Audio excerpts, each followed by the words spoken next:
Students, आज हम start करने जा रहे हैं एक नया chapter, starting a new chapter, chapter number 11, conic section. Okay, chapter का नाम है कोनिक सेक्शन, चैप्टर नंबर 11। यहाँ पर नाम में ही पता चल जाता है कि चैप्टर में क्या होगा।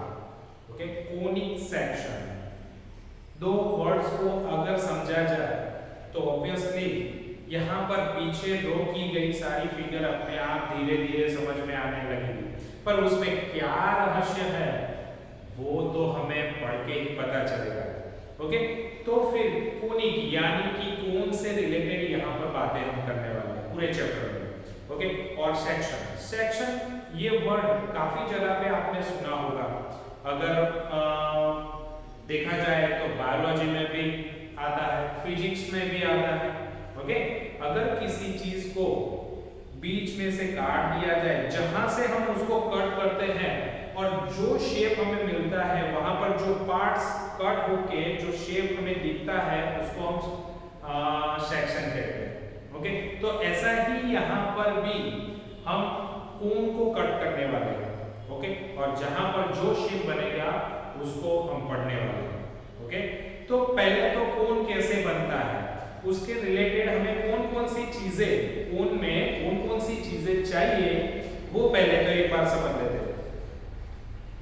यहाँ पर आप देख सकते हो कि मेरे हाथ में दो पेंसिल्स है। ओके, मैंने एक ऊपर रबर एंड ऊपर रखा है और एक विदाउट रबर। ओके, ये जो पेंसिल है वो मेरी एक्सिस है। ओके, इसको मैं मूव नहीं कर रहा, ये फिक्स है, मेरी एक्सिस फिक्स है। और ये जो है जो मैंने थोड़ी सी टेढ़ी रखी है, ओके, इसको मैं कहूंगा जनरेटर। आप देख सकते हो मेरे पीछे वाली एक फिगर है जिसमें ये जो है बीच में एक्सिस है, ये हमारी रही एक्सिस। ओके, ये पेंसिल हमारी एक्सिस है और ये जनरेटर है जिसको मैं क्रॉस में रख रहा हूं। ओके, अब इसको मैं गोल घुमाऊंगा, उसके फिक्स पॉइंट से मैं इसको गोल पूरा घुमाऊंगा तो क्या होगा, मेरा हाथ बेंड नहीं हो रहा है और यहां से ये पूरा घूमेगा। आप देख सकते हो कि यहां से ये घूमता रहेगा तो ऊपर भी कोन और नीचे भी एक कोन फॉर्म होगा। ओके, यहां से ये घूमता रहेगा तो ऊपर भी एक कोन और नीचे भी एक कोन का फॉर्म तैयार होगा। ऊपर वाला तो हम उसको अगर जो ऊपर है वो सीधा कोण गिनेंगे तो नीचे उल्टा कोण। ओके, तो इस तरह से ये हमारी एक्सिस होगी और ये मूव होता है जिससे कोण फॉर्म होता है, इसीलिए इसको जनरेटर कहेंगे कि वो जनरेट कर रहा है, कोण हमारे जो है वो जनरेट कर रहा है। ओके, तो एज इट इज यहाँ पर भी ये जो लाइन है थोड़ी सी कलर में डिफरेंट दिखेगी आपको, ग्रीनिश कलर की, तो उसको हम जनरेटर कहते हैं। ओके, वो मूव होगी तो एक क्या बनेगा, उसके इर्द गिर्द कोन का फॉर्म क्रिएट होगा। तो ऊपर भी एक कोन नीचे भी एक कोन यहाँ पर फॉर्म होता है। ओके, चलो, तो ये जनरेटर है, ये हमारी एक्सिस है। अब ऊपर एक कोन बनता है, नीचे एक कोन बनता है, इसीलिए इस कोन को हम क्या कहेंगे यहाँ पर, नैप। ओके, उसको हम कहेंगे नैप, यानी upper nappe and lower nappe, upper cone and lower cone, पर यहां पर हम वर्ड यूज करेंगे nappe. Okay, then upper nappe and lower nappe. Okay, चलो, तो ये थी थोड़ी सी स्टार्टिंग इंफॉर्मेशंस, आगे बढ़ते हैं। ओके, अब यही जो हमारा अपर नैप एंड लोअर नैप के साथ जो कोन बन रहा है, ओके, दो कोन बन रहे हैं, उसके अंदर एक प्लेन है, कोई भी कागज का टुकड़ा है या फिर कोई आयन का टुकड़ा है, कुछ भी हम पतला सा सोच लेते हैं, जो क्या कर रहा है, कोन को कट कर रहा है। ओके, तो वो जो है पेपर है या फिर कोई भी आयन का पीस है, जो भी है, ओके, तो उसको हम जो कट कर रहा है कोन को, ओके, तो उसको हम क्या कहेंगे, प्लेन कहेंगे। ओके, और यहाँ पर इंपॉर्टेंट थिंग्स, ये जो हमारी एक्सिस है वो हमारे जनरेटर जैसे ही कोण घूमता है, कोण बनाता है, तो जो जितना भी एंगल रखेंगे, ओके, अगर मान लो कि इसके बीच में ये स्ट्रिप और ये जनरेटर है, जनरेटर और एक्सिस के बीच में जो एंगल बन रहा है उसको हम कहेंगे अल्फा। ओके, वो अल्फा हमारा हर जगह पे सेम रहेगा, वो अल्फा हमारा हर जगह पे जैसे ही ये जनरेटर घूमता है तो हर जगह पे हमारा जो अल्फा एंगल है जो एक्स एक्सिस और जनरेटर के से फॉर्म होता है उसको हम क्या कहेंगे, ये जनरेटर घूम के यहाँ आता है तो ये जनरेटर ही है, पर इसको समझने के लिए हमने इस तरह से दो लाइन दो जनरेटर ड्रॉ करके कोन का फॉर्म एक बनाया है। ओके, तो यहाँ पर जो एंगल बनेगा जनरेटर और एक्सिस के बीच में वो है अल्फा। ओके, उसको हम अल्फा एंगल कहेंगे। दूसरा, यहाँ पर जो प्लेन कट कर रहा है हमारे कोन को, अपर नेक को कट कर रहा है, यहाँ पर आप देख सकते हैं, तो वो और हमारे एक्सिस के साथ जो एंगल बनाएगा उसको हम कहेंगे बीटा एंगल। ओके, ये हमारे लिए यहाँ पर स्टार्टिंग में ये इंपॉर्टेंट थिंग्स है कि अल्फा क्या है और बीटा क्या है। अगर ये बेसिक इंफॉर्मेशन अगर हमारे दिमाग से चली गई तो फिर हर बार हर एक पीछे सामने जो अल्फा बीटा आएगा ढूंढना होगा, ये सब बहुत सारे प्रॉब्लम्स हो सकते हैं। ओके, चलो तो फिर अब थोड़ा सा आगे बढ़ते हैं। ये था हमारा बेसिक कॉन्सेप्ट जो हमने क्लियर किया कि यहाँ पर अपर नेप लोअर नेप दो कोन से हमारे एक फिगर बनता है जिसको हम प्लेन से अगर कोई कोन को अपर कोन या फिर लोअर कोन यानी अपर नेप या फिर लोअर नेप को कहीं पर भी कोई भी एक नेप को हम प्लेन से कट करते हैं तो उसमें डिफरेंट शेप्स बनते हैं।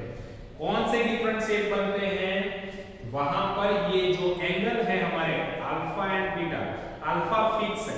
ओके, क्योंकि ये जो हमारी एक्सिस है उसके ऊपर जो हमने जनरेटर रखा है वो जनरेटर जब घूमता है तो एक ही एंगल बना के घूमता है, तो अल्फा हमारा फिक्स है पर बीटा चेंज हो रहा है। बीटा कौन है, तो जो प्लेन कट कर रहा है उसका और एक्सिस के साथ जो रिलेशन है वही हमारा बीटा बनेगा। तो उसमें काफी सारे चेंजेस आ सकते हैं, देखिए कैसे कैसे चेंजेस आते हैं। ओके, तो फर्स्ट फिगर आप देख रहे हो कि जिसमें यहां से जो हमारा लोअर नेप है, मैंने लोअर नेप आपकी टेक्स्ट में अपर नेप में ड्रॉ किया है, मैंने लोअर नेप में ड्रॉ किया है। एक प्लेन है जो प्लेन लोअर नेप को कट कर रहा है, पर कैसे कट कर रहा है, जो हमारा फिगर है नीचे का जो लोअर नेप है उसको 90 डिग्री पे कट कर रहा है। ओके, यानी एकदम स्ट्रेट कट कर रहा है। आप देख रहे हो कि यहाँ पर जो प्लेन है वो उसको एकदम स्ट्रेटली कट कर रहा है, स्लाइडली भी बेंड नहीं हुआ है। ओके, एकदम स्ट्रेटली कट कर रहा है। यहाँ से अगर स्ट्रेटली कट कर रहा है तो ये जो एक्सिस है उस एक्सिस के साथ ये जो हमारा प्लेन है वो प्लेन कितनी डिग्री बनाएगा, यहाँ पर तो वो 90 डिग्री बनाएगा। क्या बनाएगा, 90 डिग्री बनाएगा, यानी कि ये जो एंगल है वो हमारा बीटा है, ये वाला एंगल हमारा अल्फा है। ओके, तो अल्फा फिक्स है, बीटा कितना बनाएगा, यहाँ पर आप देख सकते हो, यहाँ पर मैं अगर ड्रॉ करूं इस तरह से तो 90 डिग्री बनेगा, यानी कि बीटा यहाँ पर क्या बन रहा है 90 डिग्री। तो ये फिगर हमारी बीटा 90 डिग्री की है। इसका मतलब अगर बीटा 90 बनता है, प्लेन अगर नैप को कट कर रहा है और एंगल बीटा 90 डिग्री बन रहा है, तो इसका मतलब यहाँ पर जो शेप जो कट करेगा नैप को, ओके, लोअर नैप को कट करने से उसका जो शेप बनता है वो होगा सर्कल। वो कौन सा फिगर बनेगा, सर्कल। ओके, ऑलरेडी फिजिक्स में आपने सुना होगा कि वो इलेक्ट्रिसिटी वाला भी आता है जिसमें क्रॉस सेक्शन की बात आती है। ओके, इलेक्ट्रॉन्स एक सेक्शन से दूसरे सेक्शन में इन यूनिट टाइम्स में जो पास होते हैं, ओके, वो सब चीजें आप इलेक्ट्रिसिटी में पढ़ चुके हो। एज इट इज यहाँ पर भी हम जब नैप को कट कर रहे हैं, लोअर नैप को कहीं से भी नीचे से स्ट्रेट कट कर रहे हैं, एकदम स्ट्रेटली कट करेंगे तो नैप का कौन सा शेप नीचे मिलेगा, जहां से वो कट हो रहा है वहां पर एक सर्कल फॉर्म होगा, जो ये हम, तो वहां पर ये एक्सिस के साथ वो जो स्ट्रेट हमारा जो प्लेन है उसको कट कर रहा है नैप को, वो होगा 90 डिग्री बनाएगा। ओके, अगर 90 डिग्री बनता है तो सर्कल शेप कौन सा फॉर्म होगा? Circle. Okay, as it is. अब आगे चलते हैं हम सेकंड फिगर की तरफ। ओके, सेकंड फिगर में क्या है? हमारा जो प्लेन है वो थोड़ा सा स्लैंट है। ओके, यहाँ पर क्या था? एकदम स्ट्रेट था, स्ट्रेट कट कर रहा था। ओके, अब यहाँ पर थोड़ा सा क्या होगा? स्लैंट कट कर रहा है, लोअर नैप को स्लैंट कट कर रहा है। तो यहाँ पर ये जो शेप बनेगा हमारा, ओके, तो वो बनेगा इलिप्स। वो शेप कौन सा बनता है? इलिप्स, जिसमें यहाँ पर आप देख सकते हो कि यहाँ पर ये जो बीटा बनने वाला है एंगल, ये हमारा बीटा और ये हमारा अल्फा। ओके, तो यहाँ पर क्या कमाल होने वाला है? तो ये जो बीटा है उसमें अल्फा छोटा रहेगा, यानी alpha less than beta less then 90 degree.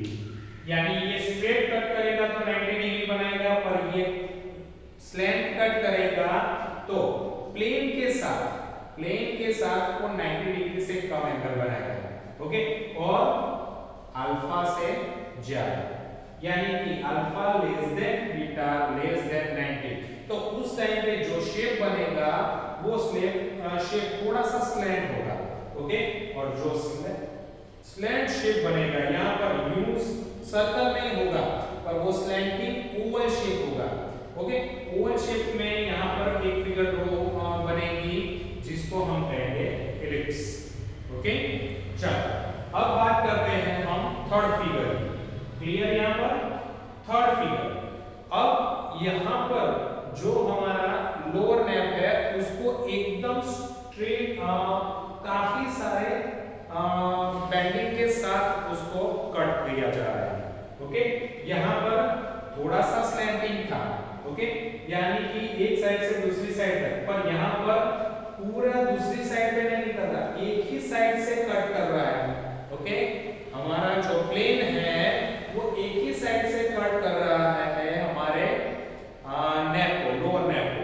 तो यहाँ पर ये हमारा क्या है? अल्फा एंगल जो फिक्स है। ओके, और ये जो प्लेन के साथ बनाने वाला है जो एंगल, वो एंगल कैसा होगा? हम जानते हैं ऑलरेडी कि यहाँ पर अल्फा और बीटा ये दोनों ही सेम होंगे। क्या होगा? अल्फा और बीटा दोनों ही सेम होंगे, तब जो शेप बनता है, ये आपको जो शेप दिख रहा है, ओके, ये जो शेप है वो पैराबोला। पैराबोला आपने कहीं सुना हो 10th में? हाँ, 10th में मैथ्स में एक चैप्टर था हमारा सेकंड पॉलिनोमियल। पॉलिनोमियल में एक शेप आता था जिसमें फिगर ड्रॉ करते थे हम, ग्राफ ड्रॉ करते थे, उसमें आता था parabola, then open with upper direction. Okay, parabola open with upper direction, parabola open with down directions. Okay, तो ये जो था वो शेप यहाँ पर फॉर्म हो रहा है जिसको हम कहेंगे पैराबोला। कब? जब अल्फा एंड बीटा, ये एंगल और ये एंगल दोनों ही क्या होंगे? सेम। ओके, चलो मैं आपको बताऊं कि कहां पर एंगल फॉर्म होते हैं। ओके, थोड़ा सा अगर कंफ्यूजन है तो मैं ये प्लेन के बीच में एक लाइन ड्रॉ कर देता हूं। ओके, उस लाइन से आप देख सकते हो कि हर एक में यहाँ पर ये और ये लाइन में 90 डिग्री बनाएगा। यहाँ पर स्लैंटिंग थोड़ा कर देता हूँ, इस तरह से मैं एक लाइन ड्रॉ करता हूँ। तो यहाँ पर ये जो एंगल फॉर्म हो रहा है वो हमारा बीटा है। ओके, चलो मान लो ये वाला एंगल। ओके, यहाँ से तो ये जो एंगल बना वो बीटा है।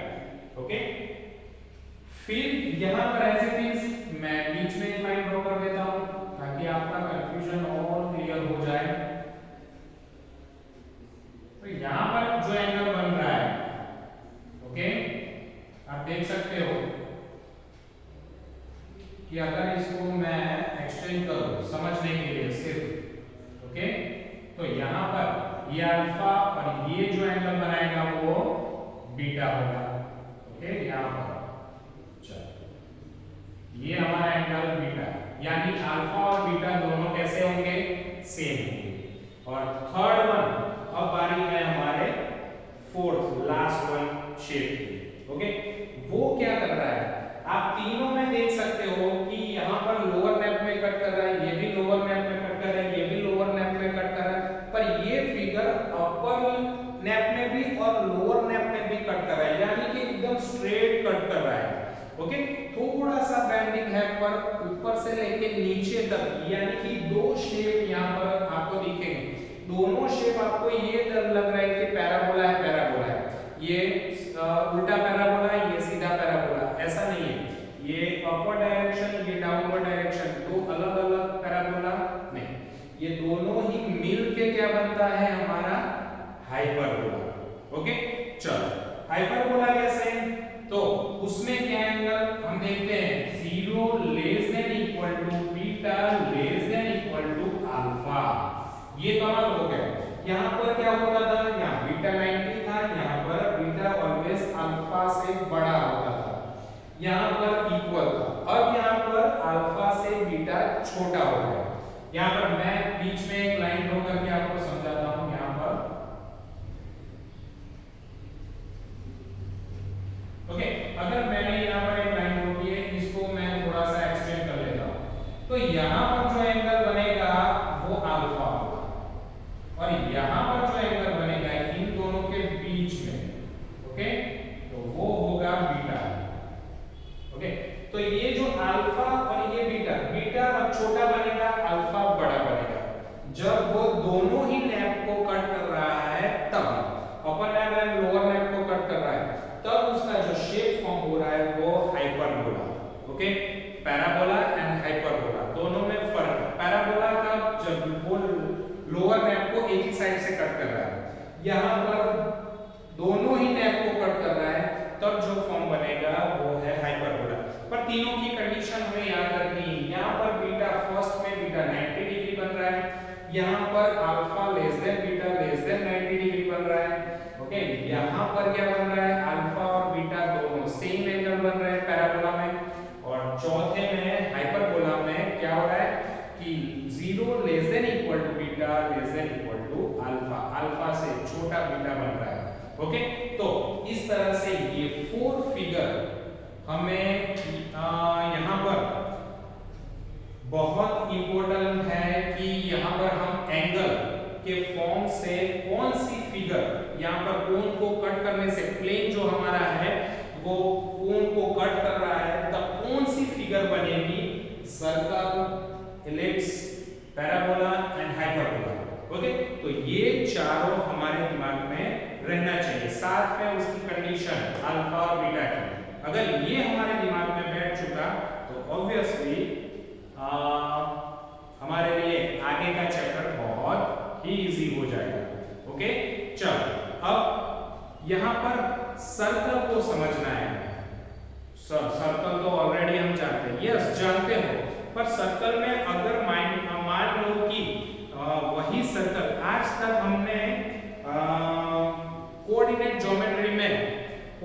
ज्योमेट्री में क्या देखा है, तो सिर्फ लाइन देखी है। ओके, लाइन के बीच का डिस्टेंस देखा है।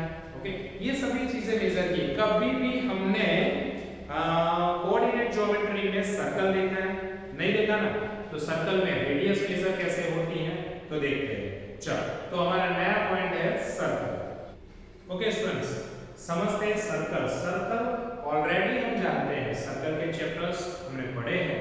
ओके, पर सर्कल की डेफिनेशन अगर देखनी है तो हम क्या कहेंगे, that set of all the points which is equidistance from the fix point. Okay, कोई एक फिक्स पॉइंट से जितने भी हम पॉइंट्स लेते हैं वो सभी सेम डिस्टेंस पे होने चाहिए और उनका सेट बना दो तो क्या बन जाएगा, यानी कि उस सम को जोड़ दो तो क्या बन जाएगा, सर्कल बन जाएगा। ओके, तो अब हमें उसको कहां पर देखना है, हमारे कोऑर्डिनेट ज्योमेट्री चैप्टर के अंदर, यानी कि प्लेन में। ओके, कोई एक प्लेन में अगर मान लो कि मैं यहां पर एक y एक्सिस ड्रॉ कर रहा हूं, ओके, और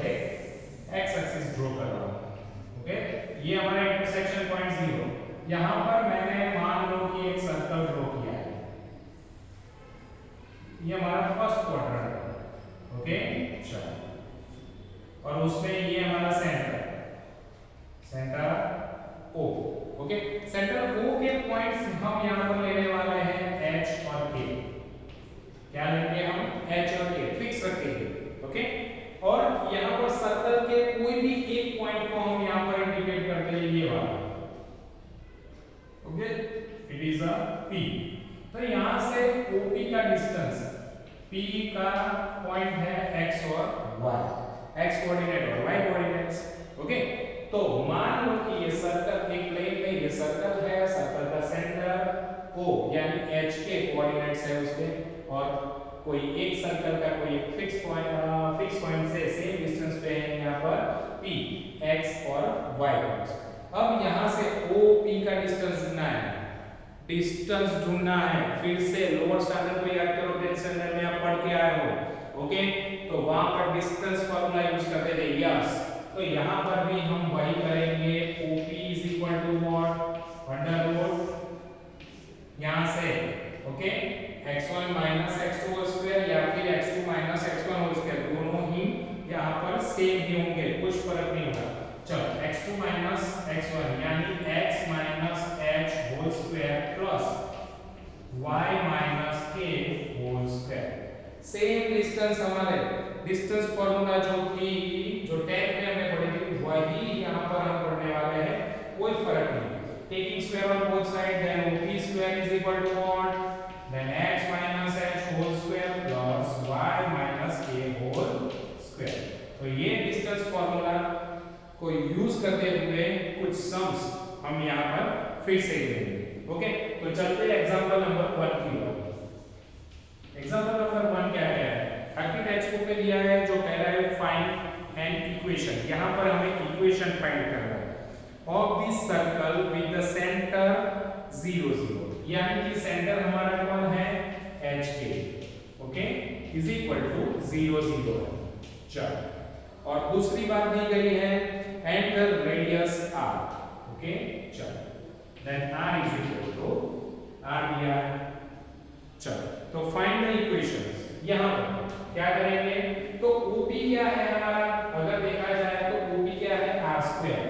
तो r है, then r square is equal to x minus h whole square plus y minus k whole square भी हम कह सकते हैं। तो OP की जगह पे अब हम क्या लिखेंगे? ये हमारी रेडियस है, तो ऑब्वियसली r स्क्वायर लिखेंगे। चलो, वो फार्मूला यहां पर यूज करते हैं, then r square is equal to h minus x minus h, जो भी है लिख सकते हैं, okay, whole square plus y minus k whole square, okay. चलो, put the value r square as it is, then x, यहां पर h 0 है, k 0 है, और x और y एज इट इज है, कोई फिक्स पॉइंट है सर्कल का जो x y है, ओके।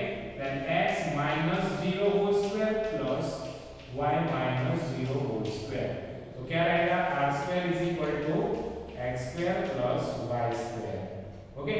तो ये बन गया x square plus y square is equal to r square.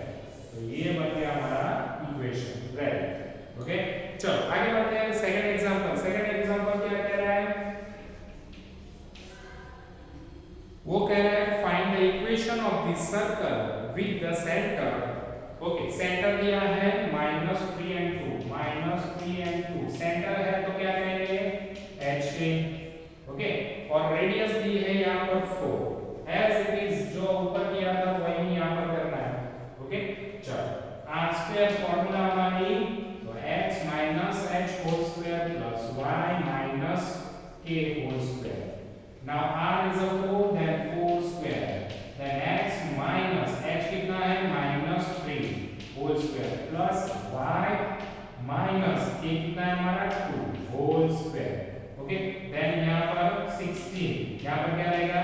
x plus 3 whole square plus y minus 2 whole square. तो वन टाइप ऑफ देखा जाए तो इसको भी हम हमारी इक्वेशन कह सकते हैं। अगर एक्सप्लेन करना है तो उसको हम एक्सपेंड कर सकते हैं, पर ये भी हमारा answer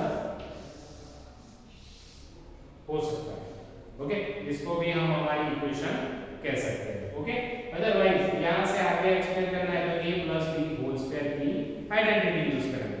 okay students, question number 3 की ओर आगे बढ़ते हैं। क्या कह रहा है हमारा एग्जांपल नंबर 3।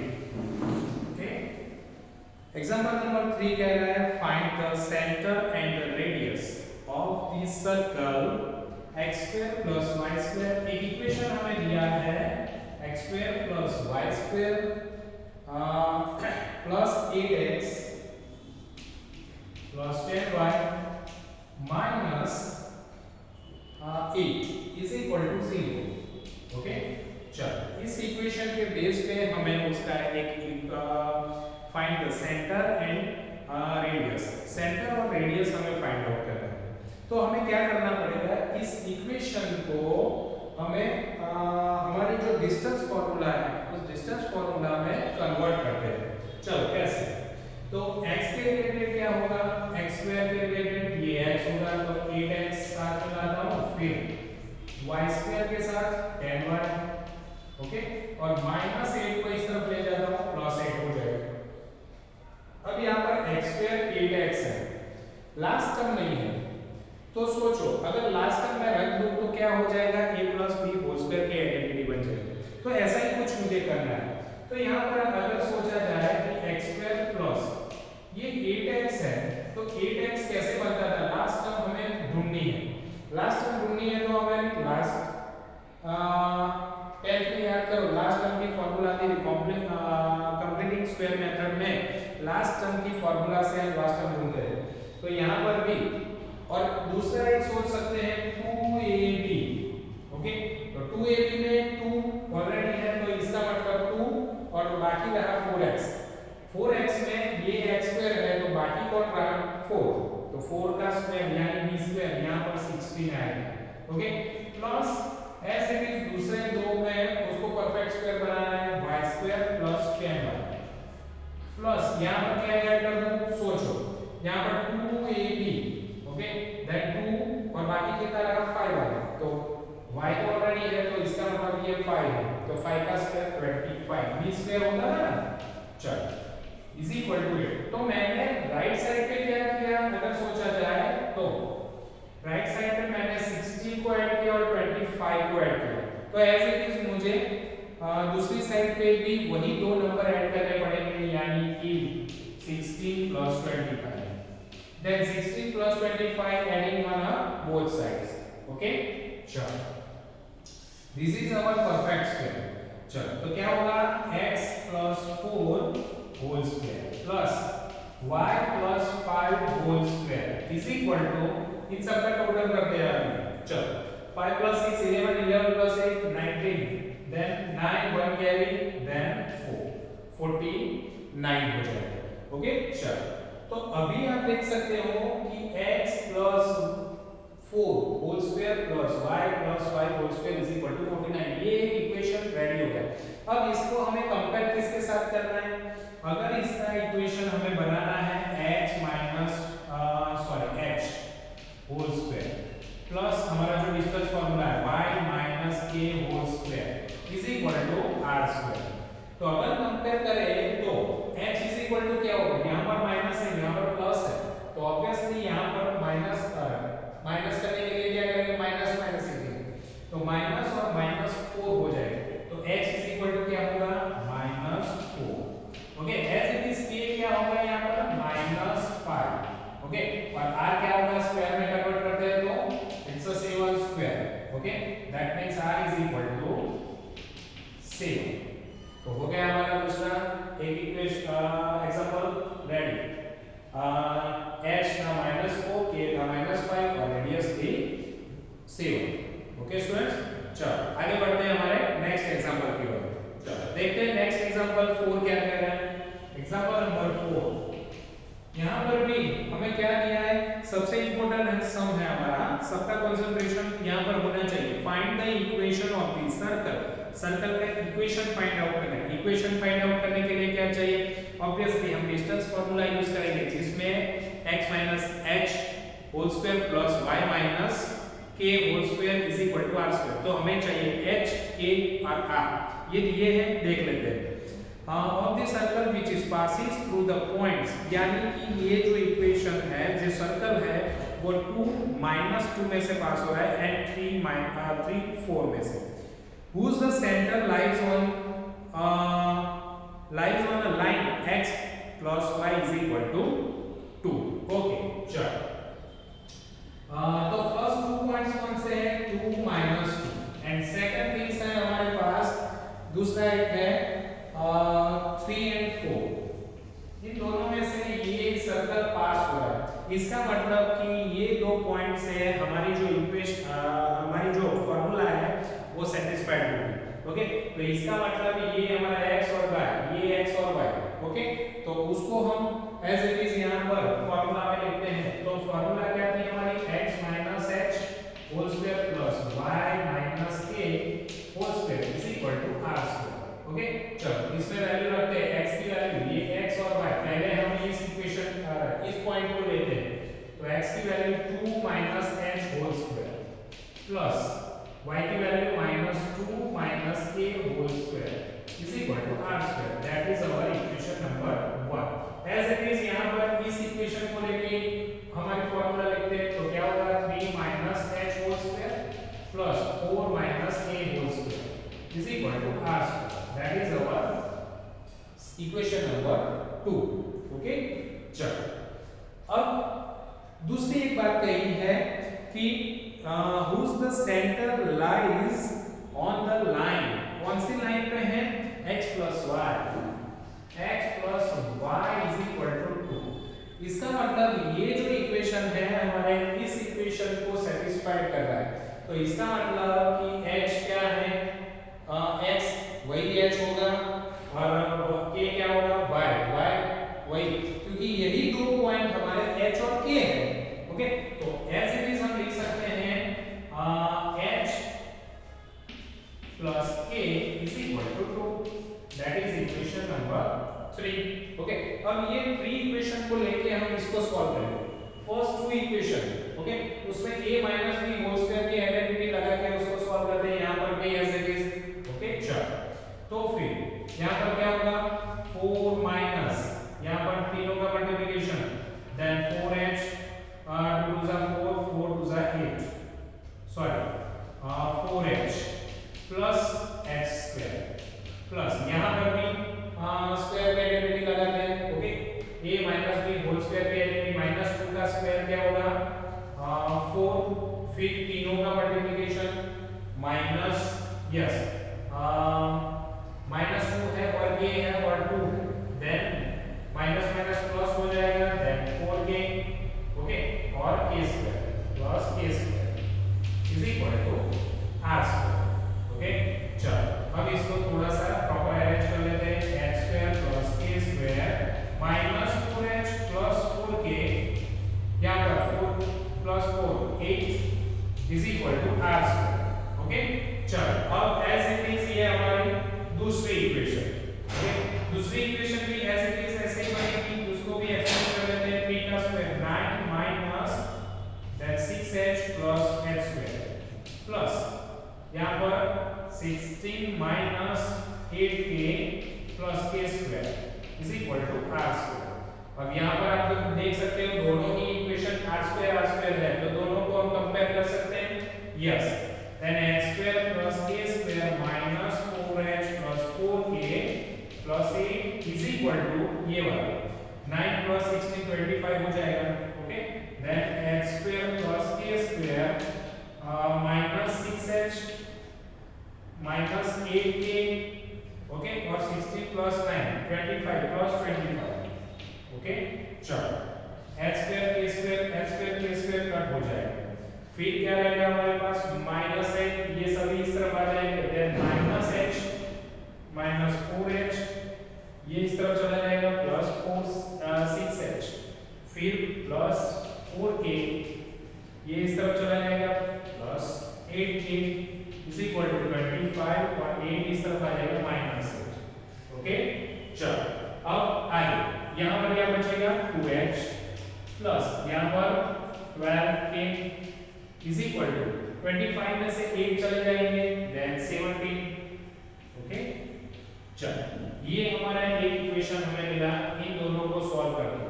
ओके, अब हम क्या करते हैं, दूसरा एक हमारे पास h plus a is equal to 2 है। अब ये equation number 4, okay, that from 3 and 4 क्या करेंगे, इन दोनों का एलिमिनेशन मेथड यूज करते हैं। Okay, 2h plus 12k is equal to 7k।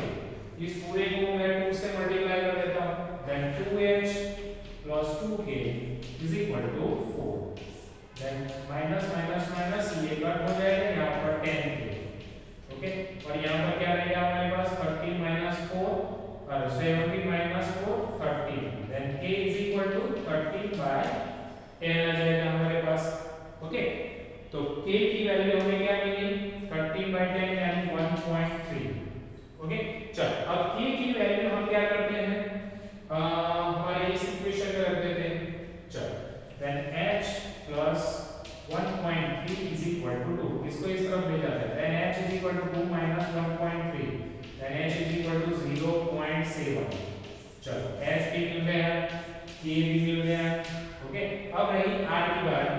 r कहां से लाएंगे, तो इसमें कोई भी एक इक्वेशन में हम पुट आउट कर देते हैं तो r की वैल्यू मिल जाएगी।